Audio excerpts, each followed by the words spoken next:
Hola hermanos, buenos días. Vamos a continuar con la predicación del día de hoy. Entonces, el título de esta predicación es Pablo es librado de los judíos.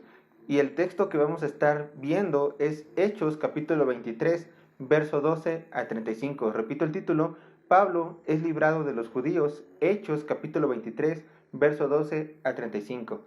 Y de manera para que recordemos qué es lo que vimos la semana pasada, recordamos que Pablo le dice a los judíos cuál era la misión que Jesucristo le había encomendado, la cual era salir a todo el mundo y predicar a los gentiles, lo cual hizo que la turba de judíos se enojara más y Pablo lo mandaron a que una vez fuera encarcelado. Obviamente él fue hábil para que no lo azotaran dando su ciudadanía romana al tribuno, pero el tribuno entendía algo, a pesar de que no sabía todos los hechos por los cuales se les habían acusado a Pablo. El tribuno sabía que era algo religioso, así que mandó a convocar al Sanedrín, también conocido como el concilio. Pero lejos de que el concilio diera algo objetivo, una resolución objetiva, ellos solamente querían matar a Pablo. Así que el apóstol decide dividir a sus jueces en las dos fracciones en las cuales se encontraban, a fariseos y a saduceos, y así pudo salvar su vida. Por lo tanto, el bosquejo del día de hoy, de Hechos, capítulo 23, verso 2 a 35, lo vamos a dividir de esta manera. Y quiero que pongan mucha atención de cómo vamos a dividir el bosquejo, ya que como es mucho texto, vamos a ir verso por verso. No es como acostumbramos de leer todos los versos en un conjunto para tener una idea general, sino que esta vez por medio del bosquejo, ustedes van a ir viendo cómo se va a dividir esto. Entonces, del verso 12 al verso 15, primer punto se llamará un nuevo complot de los judíos. Verso 12 al verso 15, un nuevo complot de los judíos. Punto número 2, del verso 16 al 22, el sobrino de Pablo da aviso a las autoridades romanas del complot. Verso 16 al 22, el sobrino de Pablo da aviso a las autoridades romanas del complot. Y tercero, verso 23 al 35, Pablo es llevado ante Félix. Verso 23 al 35, Pablo es enviado ante Félix. Entonces, ya tenido todo esto, vamos a comenzar con nuestro primer verso, el cual es el verso 12. Hechos capítulo 23, verso 12. Dice así la palabra de Dios. Venido el día, algunos de los judíos tramaron un complot y se juramentaron bajo maldición, diciendo que no comerán ni beberán hasta que hubiesen dado muerte a Pablo. Al parecer, los judíos no quedaron satisfechos con que Pablo no encontrara juicio de muerte ante el Sanedrín. Así que al día siguiente, un grupo de enemigos del apóstol, por supuesto, decidieron hacer un voto de maldición en donde ellos mismos habían dicho no vamos a comer ni a beber nada hasta que no matemos a este hombre, o sea, a Pablo. Y no es la primera vez que vemos que en la Biblia se hace un voto de esta manera, de no comer ni beber nada. Voy a dar dos ejemplos de estos votos. El primero lo encontramos en 2 de Samuel, capítulo 3, verso 35. Acompáñenme, por favor. 2 de Samuel, capítulo 3, verso 35, el cual dice así. Entonces, todo el pueblo vino para persuadir a David que comiera hasta que acabara el día. Mas David juró diciendo, así me haga Dios, yo mañana, si antes que se ponga el sol gustase yo pan o cualquier otra cosa. Primera de Samuel, segundo ejemplo, Primera de Samuel, capítulo 14, verso 24. Primera de Samuel, capítulo 14, verso 24. Dice así la palabra de Dios. Pero los hombres de Israel fueron puestos en apuro aquel día, porque Saúl había juramentado al pueblo diciendo, cualquiera que coma pan antes de caer la noche, antes que haya tomado venganza de mis enemigos, sea maldito. Y todo el pueblo no había probado pan. Entonces, al parecer, esos hombres tenían mucha confianza en que este plan de homicidio se realizara lo antes posible, ya que por la condición en la cual ellos estaban, recuerden, ellos vivían en un desierto, no iba a pasar mucho tiempo sin que antes quisieran beber algo o comer pan. Entonces ellos estaban muy confiados de sus planes. Sabían que o tenían la idea de que lo podían cumplir a corto plazo.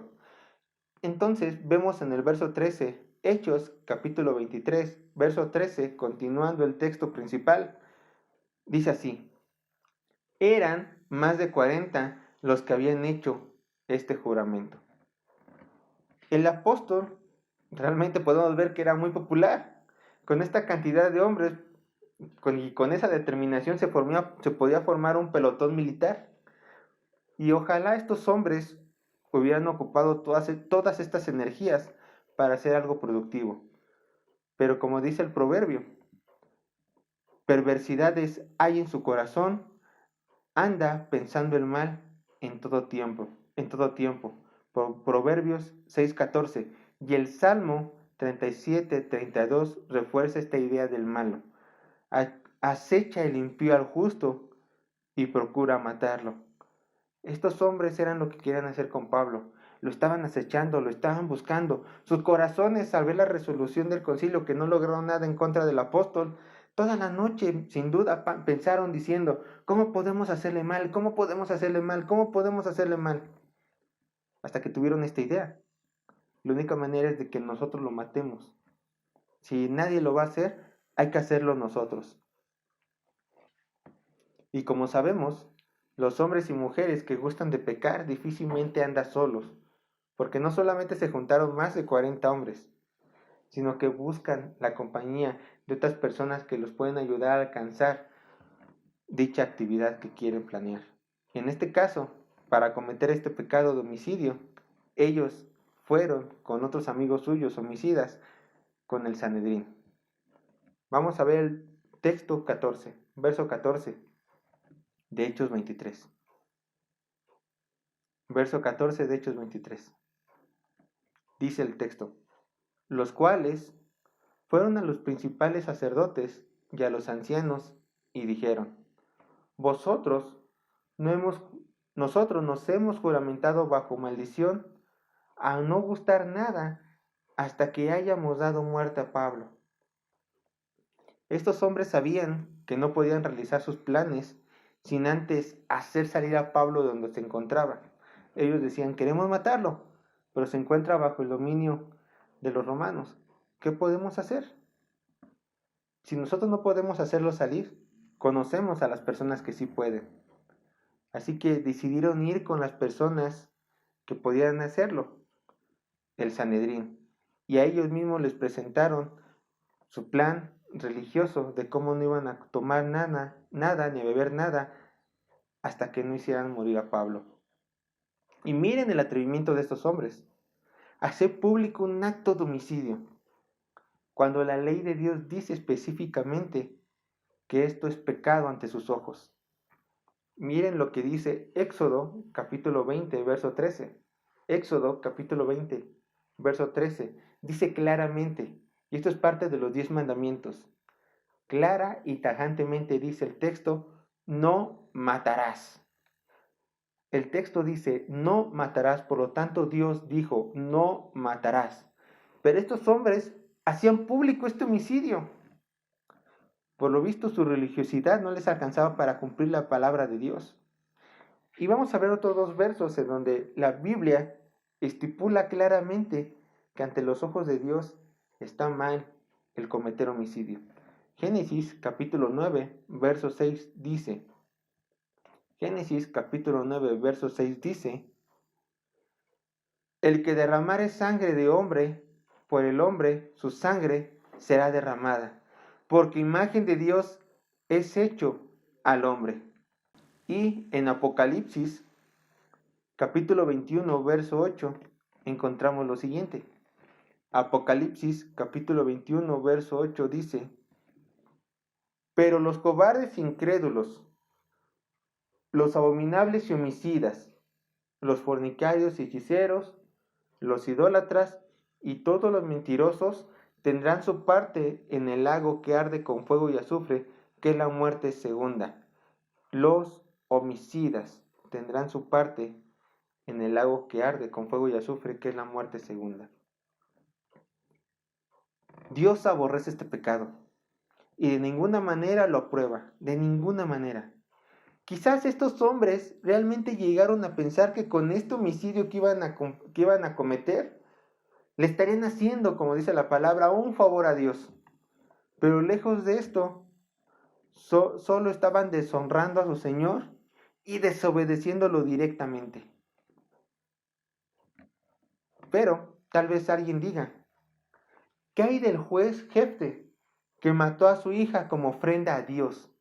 Si Dios no acepta los sacrificios, si Dios, no acepta los homicidios, ¿por qué aceptó un sacrificio humano? Dirán algunos. Bueno, vamos a ver el texto. Vámonos a Jueces, capítulo 11, verso 30 y 31. Jueces, capítulo 11, verso 30 y 31. Dice así la palabra de Dios. Y Jefte hizo voto a Jehová diciendo, si entregares a los amonitas en mis manos, cualquiera que saliese de las puertas de mi casa a recibirme, cuando regrese victorioso de los amonitas, será de Jehová y lo ofreceré en holocausto. Mismo capítulo, Jueces, capítulo 11, vamos a leer verso 34, verso 35 y verso 39. Jueces, capítulo 11, verso 34, 35 y 39. Dice así, continuando la idea. Entonces volvió Jefte a Mizpa, a su casa, y he aquí su hija que salía a recibirle con panderos y danzas. Y ella era sola, su hija única, no tenía fuera de ella hijo ni hija. Y cuando él la vio, rompió sus vestidos diciendo, ¡ay, hija mía! En verdad me has abatido, y tú misma has venido a ser causa de mi dolor, porque le he dado palabra a Jehová y no podré retractarme. Pasados los 2 meses, volvió a su padre, quien hizo de ella conforme el voto que había hecho, y ella nunca conoció varón. En pocas palabras, este hombre mató a su propia hija como respuesta, como cumplimiento a un juramento inquebrantable que le había hecho a Dios. ¿Qué podemos decir al respecto? Podemos decir 3 cosas. En primer lugar, Jefte fue quien decidió sacrificar a la primera persona que veía a regresar, y no fue Dios quien se lo pidió. Jefte, si nosotros leemos la historia de Jefte y aún la historia de Jueces, vemos que los israelitas en aquel momento de los jueces se dejaban influenciar muchísimo por las tradiciones paganas de las tribus que los rodeaban. Y esta no fue la excepción. Los tribus que estaban alrededor de donde vivía Jefte solían sacrificar a sus hijos. Jefte dijo, bueno, mi Dios también ha de querer algo similar para que me dé la victoria.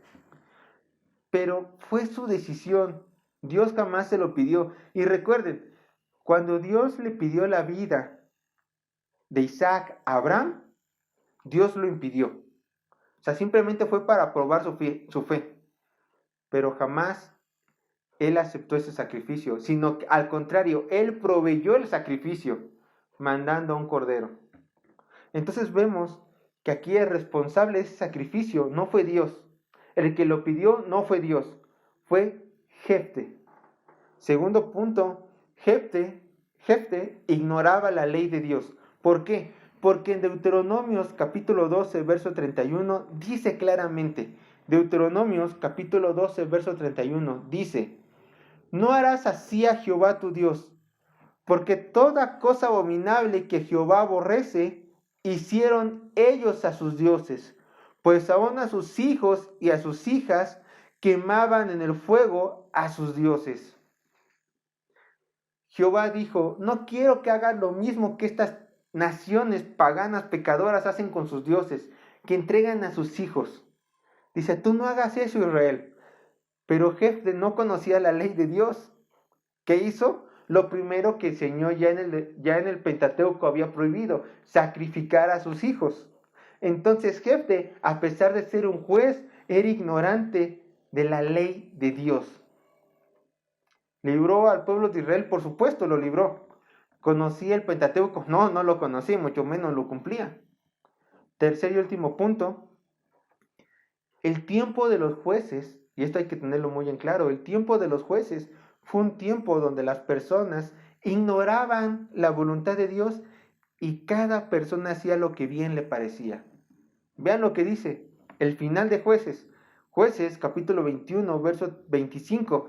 Este es el gran resumen de todo el libro de Jueces. Jueces, capítulo 21, verso 25 dice: En estos días no había rey en Israel y cada uno hacía lo que bien le parecía.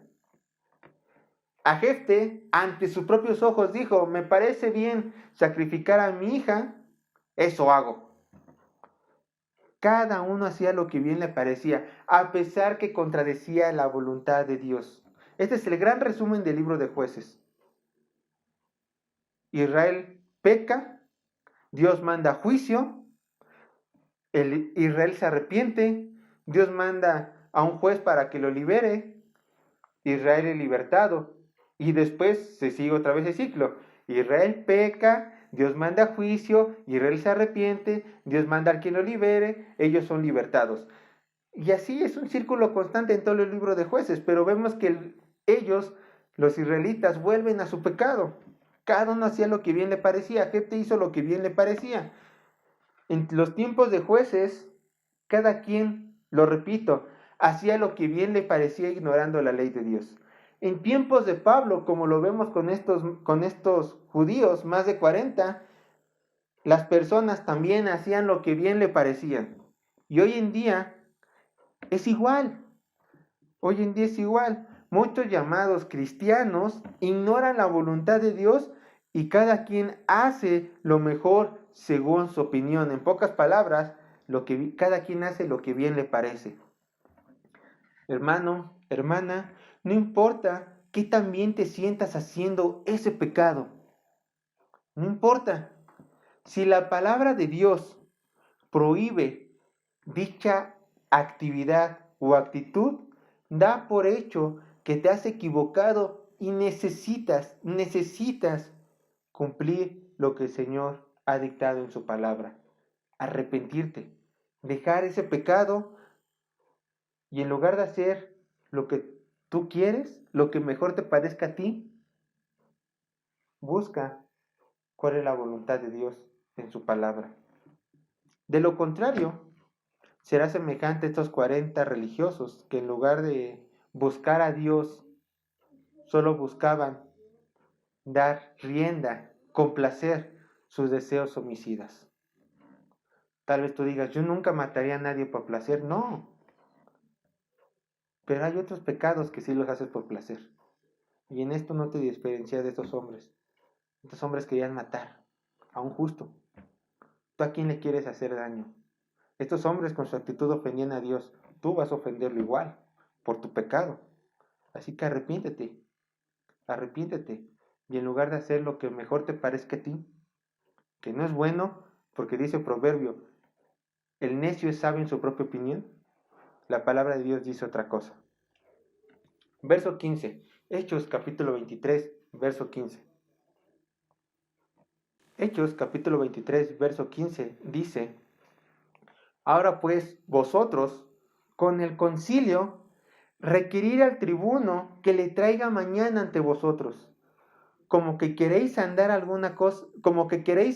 alguna cosa más cierta acerca de él, y nosotros estaremos listos para matarles antes que llegue. Para matarle antes que llegue. Estos judíos tenían toda la intención de hacer cumplir su juramento, pero tenían que tener ayuda de otras personas. Como ya lo vimos, tenían que sacar a Pablo del lugar donde los romanos lo tenían. Así que no tuvieron otra opción más que ir con el concilio para hacer salir a Pablo. Los mismos hombres que tenían que hacer cumplir la ley de Dios, ahora por razones egoístas, pecadoras, estaban dando el visto bueno para quebrantar esta misma ley y ser partícipes de derramar sangre de un inocente. Pero por supuesto, nosotros teniendo ya el canon terminado y viendo en el libro de Hechos y en los Evangelios, no es la primera vez que estos hombres realmente ensucian las manos con un justo, ya que el mismo concilio había incitado la muerte de nuestro Señor Jesucristo en la cruz y aún la muerte de Esteban por apedreamiento. Así que estos hombres ya tenían las manos muy manchadas de sangre. como decimos, una raya más al tigre no haría la diferencia, según su opinión de ellos. Por supuesto que Lucas quería hacer notar qué tan corrompidos estaban los líderes espirituales de la nación. Por eso lo escribe. Y no nos dejemos engañar por la época, hermanos. Aún en el día de hoy hay líderes espirituales que por unas monedas, por fama o por amistades, permiten que sus congregantes pequen. Así como estos hombres estaban permitiendo que estos 40 judíos pecaran, así también hay líderes espirituales en las iglesias que por cosas vanas permiten que sus congregantes pequen. Saben que pecan y no aplican disciplina de la iglesia. Saben que pecan y no les dicen en amor, estás mal. Desgraciadamente existen estas personas que por aplausos, que por halagos prefieren quedarse calladas. Y estos son falsos maestros, porque no aman a las ovejas. Vean cómo describe Pedro a los falsos maestros. Segunda de Pedro, capítulo 2, verso 17 al 20. Segunda de Pedro, capítulo 2, verso 17 al 20. Dice así Pedro con respecto a los falsos maestros. Estos son fuentes sin agua y nubes empujadas por la tormenta, para los cuales la más densa oscuridad está reservada para siempre, pues hablando palabras infladas y vanas, seducen con concupiscencias de la carne y desilusiones a los que verdaderamente habían huido de los que viven en error. Les prometen libertad y son ellos mismos esclavos de corrupción, porque el que es vencido por alguno es hecho esclavo del que lo venció. Ciertamente, si habiéndose ellos escapado de las contaminaciones del mundo por el conocimiento del Señor y Salvador Jesucristo, enredándose otra vez en ellas, son vencidos. Su postrer estado viene a ser peor que el primero. Recuerden, los pastores estamos en iglesia primeramente para servir a Dios y también mostrarle al resto de las personas, de nuestros congregantes, cómo deben vivir conforme a sus preceptos. Los maestros que no se preocupan por la santidad de sus congregantes enfrentarán un juicio ante Dios Todopoderoso. Y esto es crítico, hermanos, es crítico. Nosotros somos encargados de la santidad de la congregación. Entonces tenemos que hacer ver a los hermanos de sus errores, conforme, no a mi criterio como líder, sino a lo que diga la palabra de Dios.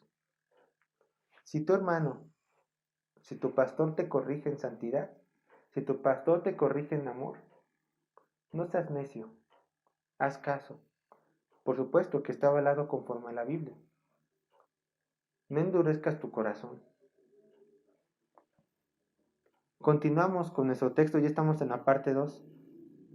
Hechos capítulo 23, verso 16 dice: Mas el hijo de la hermana de Pablo, oyendo hablar de la celada, o sea, del complot, fue y entró en la fortaleza y dio aviso a Pablo. Y precisamente este es uno de los textos en los cuales nos hubiera gustado que Lucas hubiera dado más luz. ¿Por qué? Porque mencionan a los familiares de Pablo, menciona a su sobrino, el cual era hijo de su hermana. Y aquí simplemente nos queda especular, porque Lucas no nos dice cómo es que el sobrino de Pablo escuchó este complot. Quizá lo escuchó en las calles, él iba pasando, vio uno religioso, lo escuchó en las calles. Quizá este sobrino de Pablo iba a seguir los mismos pasos de su tío, iba a ser a lo mejor un fariseo, y en la escuela de fariseos ahí a lo mejor lo escuchó. No lo sabemos, no lo sabemos. Simplemente lo que sí queda claro es que el joven de primera mano lo escuchó y fue y le dio aviso a su tío. Y de la otra cosa de la que sí estamos seguros es de que este texto sorprende. ¿Por qué? Porque cuando Pablo se convirtió al cristianismo, sus parientes, sin duda, sus parientes judíos, lo desheredaron y lo abandonaron. Y esto lo vemos reflejado en Filipenses capítulo 3, verso 8. Filipenses capítulo 3, verso 8 dice: y ciertamente, aún estimo todas las cosas como pérdida por la excelencia del conocimiento de Cristo Jesús, mi Señor, por amor del cual lo he perdido todo y lo tengo por basura para ganar a Cristo. Recordemos que ya hemos visto que Pablo venía de una familia influyente, quizás sí adinerada, y cuando el apóstol dice, por amor del cual lo he perdido todo, se refiere a esa herencia, que él iba a ser partícipe de parte de su familia. Pero Pablo no estaba triste, porque él sabía que, a pesar de que había perdido todo el apoyo familiar y toda la herencia familiar, él sabía que en el reino de los cielos su recompensa iba a ser más grande, más grande. Volvamos a nuestro texto principal, Hechos, capítulo 23, pero ahora vamos a leer del verso 17 al 22. Hechos, capítulo 23, verso 17 al 22. Dice así la palabra de Dios. Pablo, llamando a uno de los centuriones, dijo: lleva este joven ante el tribuno, porque tiene cierto aviso que darle.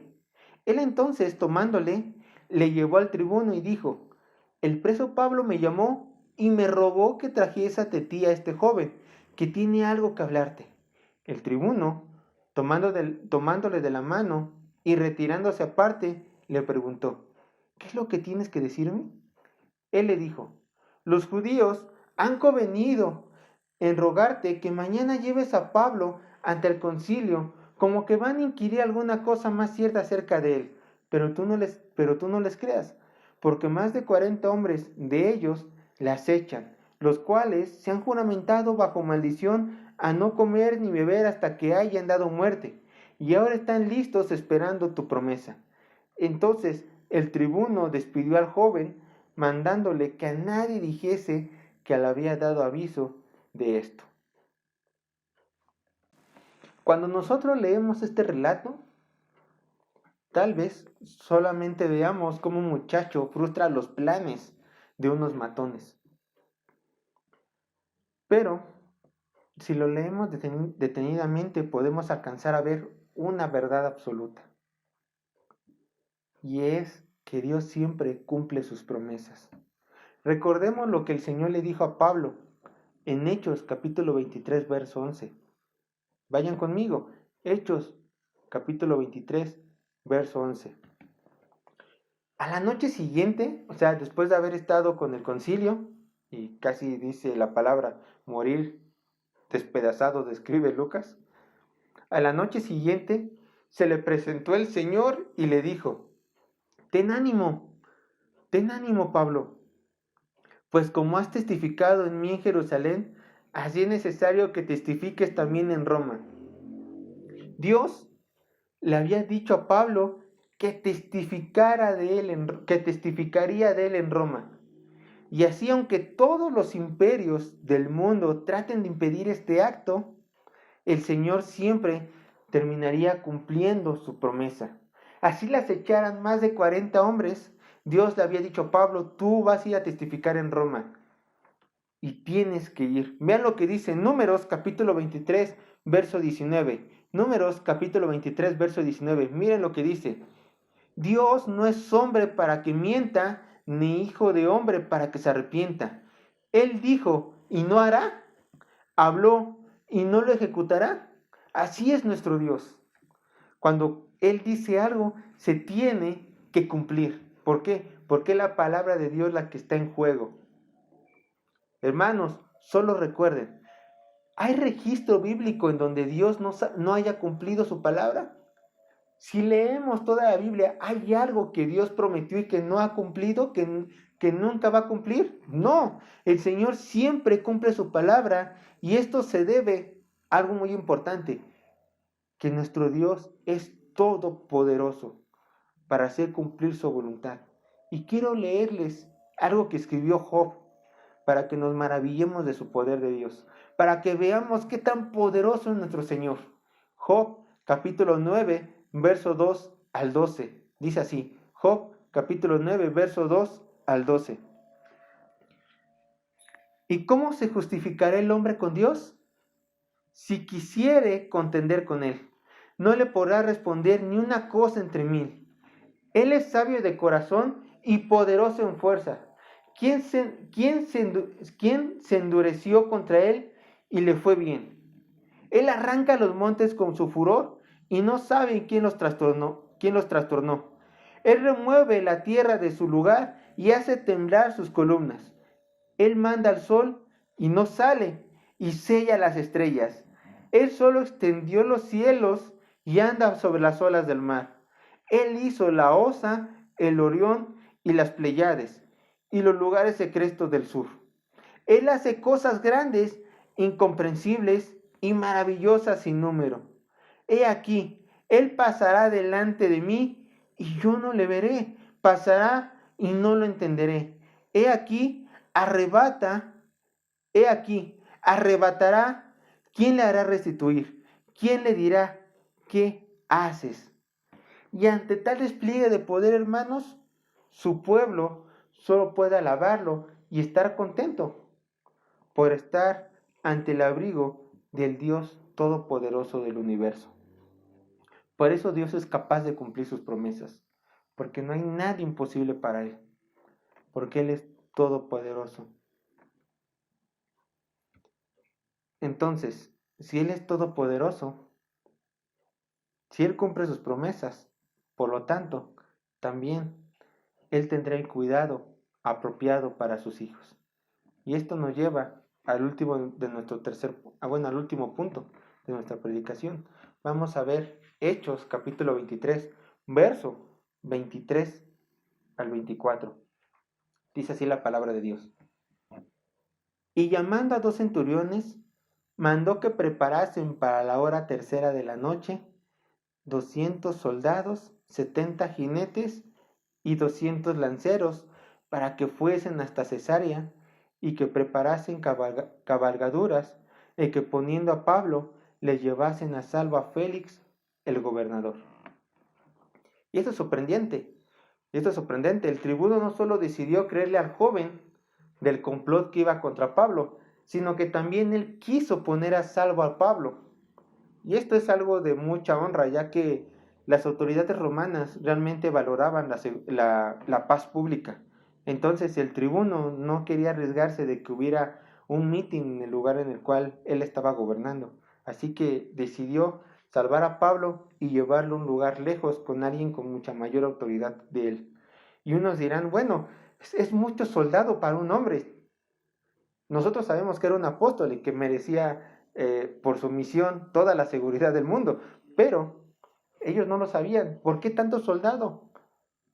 Quizás el tribuno haya decidido que era necesario proteger a este hombre de esta manera, ya que, según el informe del joven, sobrino de Pablo, eran más de 40. Pero ¿quién le aseguraba realmente al tribuno que solamente se iban a quedar 40? Y estos hombres, que estos 40 judíos que quizás era de la fracción más religiosa, eran celotes de la fracción más religiosa y agresiva de Israel, quizás ya le habían dicho a más personas que les ayudaran porque ellos habían previsto un enfrentamiento con los romanos.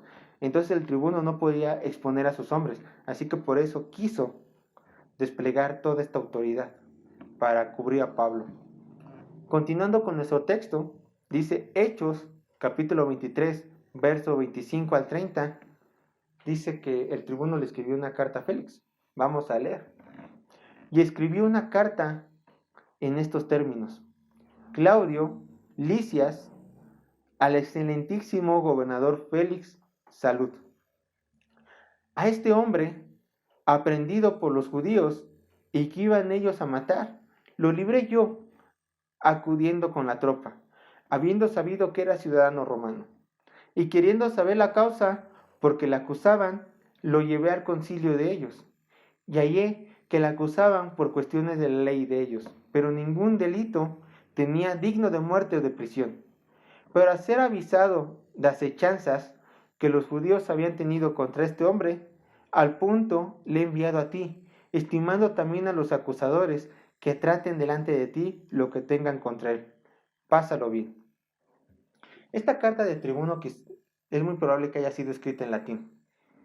Y vemos una vez más que Lucas era un hombre preparado para poder a lo mejor traducir esta carta. Por otro lado, también se cree que dado que esta carta fue enviada a dos autoridades de no poco peso, Lucas a lo mejor tampoco tuvo acceso a esta carta.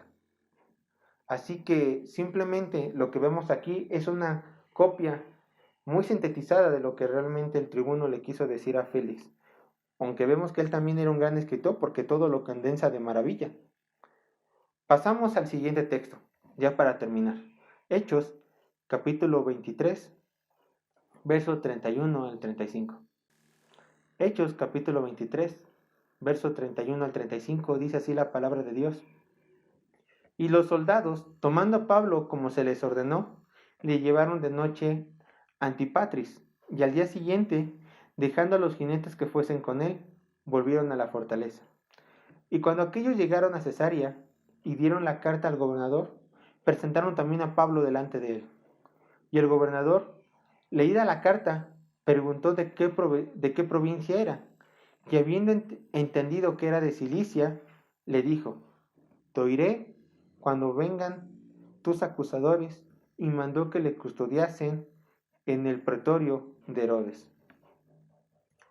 Solo los cristianos, entre todas las religiones del mundo, tenemos la dicha de poder decir, tengo un Dios bueno. Y este Dios bueno tiene un cuidado especial para sus hijos. Así como el Señor cuidó a Pablo, que lo mandó prácticamente para salvar su vida a otra ciudad, que movió todos los hilos del universo para que su sobrino escuchare, y movió más hilos el Señor para que el tribuno le creyere a un joven de corta edad. Así también, con ese mismo cuidado, hermano, hermana, el Señor mueve todos los hilos para ti, para tu cuidado, pero principalmente para hacerte a la imagen del Señor Jesucristo. Solo te puedo decir, confía en tu Dios, confía en tu Dios, ya que Él en su palabra ha escrito. Vean lo que dice Hebreos capítulo 13, versos 5 y 6. Él ha escrito esto, no te desampararé, ni te dejaré. De manera que podemos decir confiadamente, el Señor es mi ayudador, no temeré lo que me pueda hacer el hombre o, en lo que estamos viviendo, una enfermedad. No temeré. Esas tienen que ser nuestras palabras. No temeré lo que me pueda hacer una persona, una enfermedad, aun las huestes demoníacas. No temeré. Solo el Señor pide, confía en Jehová y haz el bien. Habitarás en la tierra y te apacentarás de la verdad. Deleítate a sí mismo en Jehová y Él te concederá las peticiones de tu corazón. Encomienda a Jehová tu camino y confía en Él y Él hará. Salmo 37, verso 3 al 5. Solo ten fe, hermano. Solo ten fe. Quizás sí, es verdad. Jesucristo se le apareció a Pablo y le dijo, yo no dejaré que te hagan daño. ¿Por qué? Porque vas a tener que ir a Roma. Pero tú tienes la palabra completa de Dios, en donde además de estas dos promesas, tienes muchas más que puedes buscar por ti mismo. Solo, como dice el salmista, encomienda a Jehová tu camino y confía en Él y Él hará. Fe, hermano, fe. Dios te bendiga, hermano.